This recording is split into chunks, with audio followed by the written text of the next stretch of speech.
What is going on, everybody? My name is Michael Levan. Thank you so much for joining me today. And what we are going to do is we're going to learn how to set up our very first virtual machine in the cloud. Now, what does that mean?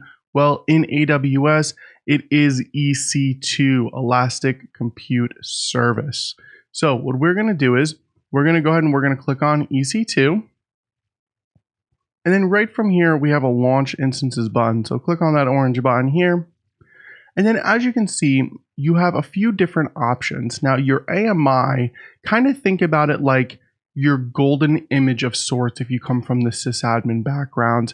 Really what it is it allows you to have a base. It's your baseline. Whether it's a Windows box or a Linux box, it's your baseline. Now you have a few different options. Number one, in the quick start, this is typically where a lot of people live. You got Amazon Linux here, you got even Mac, you got Windows, you got Red Hat, you got a bunch of stuff here. Now another thing you can do is you can go to the marketplace. Now in the marketplace, you can see, for example, there's a bunch of different EC2 style machines that are ready and pre-packaged with certain software. So for example, let's say you wanted to use OpenVPN. Well, there's an OpenVPN EC2 instance right here, same thing with Splunk, Trend Micro, you got some Barracuda stuff here, some Juniper stuff, you got a bunch of different stuff here that's available for you. Now going back here, what we're going to do is we're going to choose Amazon Linux 2. Go ahead and I'm going to click on that. And then from here, you have all of the different instance sizes available. Now you have T2, which is, pretty small. It's just maybe a jump box or something like that.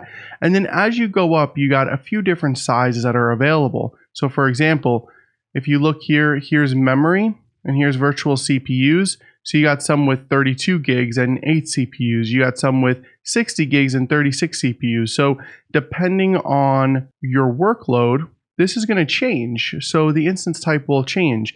Notice here how, for the network performance, you got up to 5 gigs here, got moderate, high, 10 gigs, up to 10 gigs, 12 gigs, 25 gigs.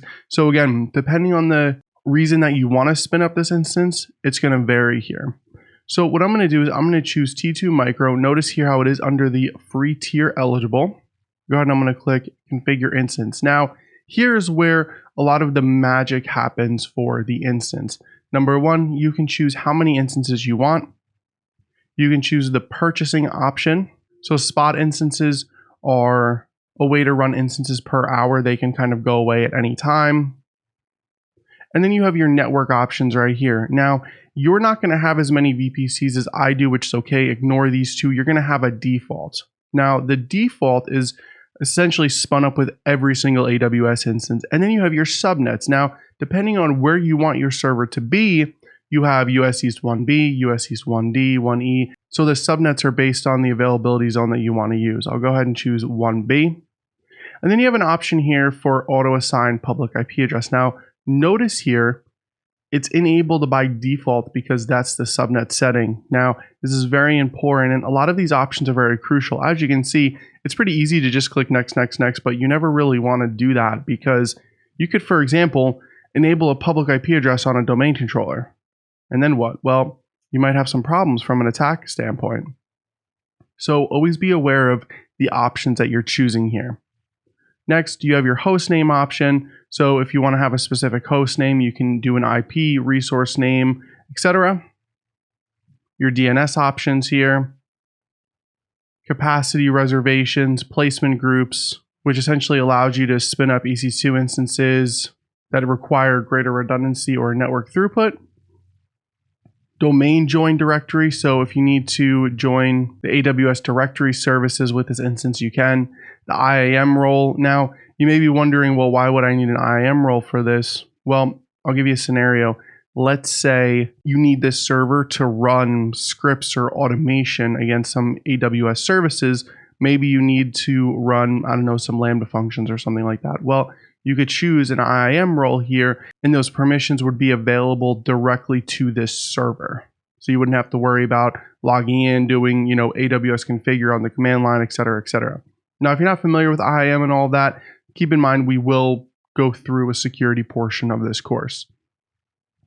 Next, you have some shutdown behavior options. So when you shut down the instance, and you can right click it and shut it down, what'll happen? Will it terminate right away or will it just stop? the hibernation behavior monitoring, so you can enable detailed monitoring if you want to, and then a few different other options here like the file systems and the elastic interface.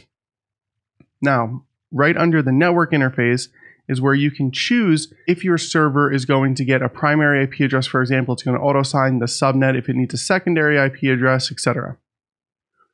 Scrolling down here, you have a few different advanced options, and I would say the biggest one to think about is the user data. So for example, you could actually run scripts at startup. So let's say I did this, and then I wanted to run a sudo apt update -y. That way, my server is up to date automatically when the instance runs. Then next we can do add storage. So depending on how many volumes you need, by default it is 8 gigs. This is in the free tier. You can also choose what type of volume you want. So general purpose SSD, it's just like, a standard SSD in your machine. You could have provisioned IOPS SSD. You can even have a magnetic. So like, I'll date myself here, but this is pretty much what we used to use, just magnetic standard drives. But now you have SSDs and all of that good stuff. But if you need a magnetic drive for some reason that I can't really think of right now, you absolutely can choose that. Next, you can choose tags. So for example, if we want to name our server, we'll say test box, and then maybe we want to choose the environment that it's in. So it could be dev for our dev environment. And then finally, we can go to the configure security groups. Now, when you're configuring security groups, I want you to think about this like your firewall rules. So let's say you had a web server, like this is going to be a web server. Well, let's kind of think about what we need. First, we need to name it. We'll say test web server. Give it a description. This is for a dev environment web server. So first things first, you need SSH access. Now, you never want to choose anywhere because that pretty much means anybody can hit it, but you do want to choose maybe your public IP address or something like that. I'll just leave it as anywhere for now. Oh, something else that you could put in here too is like maybe your office's public IP address so you can get to it via your office, etc. Next, I'm going to click add rule. Now this is where we can start to figure out what permissions we need. So for example, this is going to be a web server, right? So it probably needs HTTP over anywhere because you want it to be accessed anywhere, and you want it to be HTTPS as well. But maybe from a security perspective, you don't want it to be, from anywhere via port 80. So for example, maybe I don't know, I'm going to make something up here, but like, let's say, this is your office's IP address. This is obviously a private IP address, not a public IP address, but pretend, right? Let's just say this is your office. Well, that means, hey, from my office, I can hit it from port 80, but in the outside world, only users can reach it via HTTPS. All right, so next we'll click review and launch. We can go through all of our settings here, everything that we set up, and then we can click launch. Now, this is where things are very important as well. To get into the server, you need an SSH key, just like any other Linux server. So you have a few different options. You can either choose existing or you can create a new one. Now, because this may be a new AWS account for you, you might have to create a new one. So we'll go ahead and just say test dev, download key pair. Notice here how it opens up right here. We have that .pem available to us on our local machine. And then finally, we can click launch instance.